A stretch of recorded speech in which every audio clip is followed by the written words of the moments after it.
Just about all the experts have been confounded by the success of Donald Trump's presidential campaign so far this election year.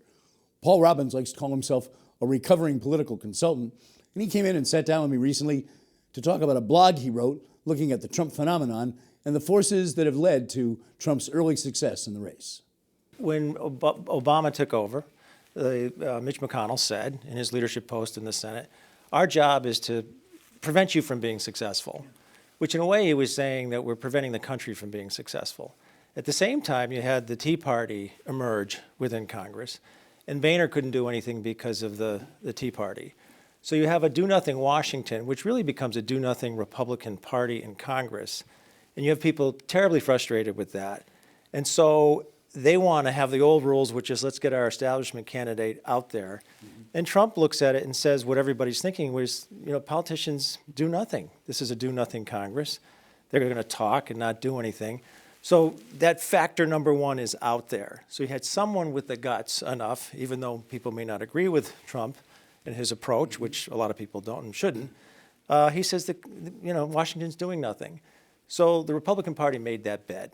And so they're living in it now from that one factor of the three-legged stool. Okay. Next, the media not really doing the job that ought to be done. Yeah, and I mean, there's a lot of criticism out there that the media and the kind of become corporate conglomerates, and they're interested in eyeballs. I mean, journalism didn't always worry about eyeballs.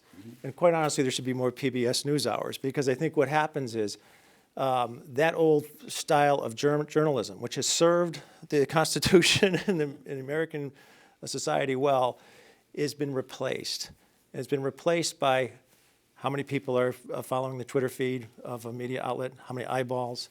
And so it was interesting the other night in the most recent debate, after he got hammered, Trump got hammered, he's learned, and the media has learned also, let's interview him immediately after. So he appears on all of the shows. He's on every Sunday morning show. You turn on and everyone gets their Trump fix every night on cable. So instead of letting the issues, they're letting the bombast kind of control how the media is covering it. So that's a factor that I think we've been sliding down this slope for a while, so we're there. Yeah. I mean, there used to be a time, I remember starting in radio, an old news director that I worked for telling me, and it's not anybody local if everybody's trying to guess, but saying to me, figure out what people need to know.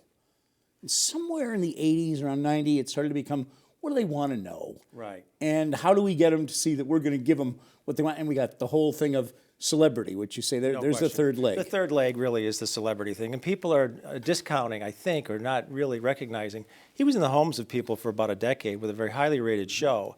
And television is a very powerful medium. I mean, it's how we view the world now, is through television and video. And look at Facebook. Every other post is a video.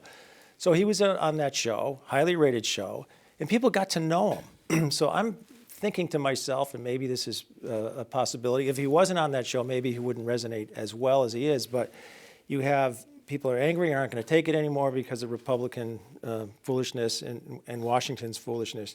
You have a media that's acquiescent to him, and you have someone that's well-known, who understands branding because he was on a television show. His business is all about the brand, and he repeats the same phrases over and over again.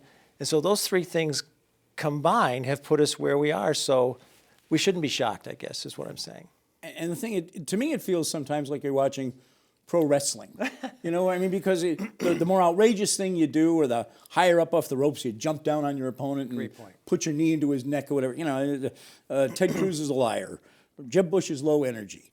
Rubio is a featherweight. I mean, no question. We just don't say stuff like that. I would say to you that the media has had another piece to do with this.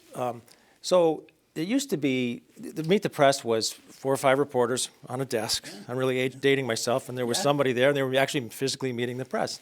Now, if you watch cable TV at night, they take the extreme from the left and from the right, while at the same time, most of the voters in America and in Massachusetts are not affiliated or enrolled with either party. They call themselves independents or unenrolled. But what you see on television every night is these extremes. And to keep the eyeballs watching, it has to get more and more and more extreme. So now, of course, the media is shocked that the discourse has slidden down this slippery slope, but they also cover that. And so it's really a reinforcing behavior. And I think that there's a part have been played by the national media. What about the National Republican Party. You're now starting to hear the, ABT, anybody but Trump. Let's find somebody. There are folks talking about let's try and get Mitt Romney to jump in somewhere. Is there another fourth party we can align with and make it kind of the real Republican Party ready for November if, in fact, he does go on? Can we stop him at the convention? Yeah. Can this party survive as it is? Could it split? Well, it's a couple things. I think stop movements have never worked. And maybe they need a purging of this behavior of the last 10 or 15 years, going back to the Mitch McConnell phrase, and they need to really look at themselves. I think there's an outside shot there could be a brokered convention, but it's unlikely. I think he's going to be their nominee. They're going to have to live with it or hold their nose or have some soul searching. But this is, the bed that they created, and stop movements never, ever work. It's fashionable to talk about it, and maybe there'd be somebody out there, but I think it's that the train has left the station for the Republican Party at this point, I think.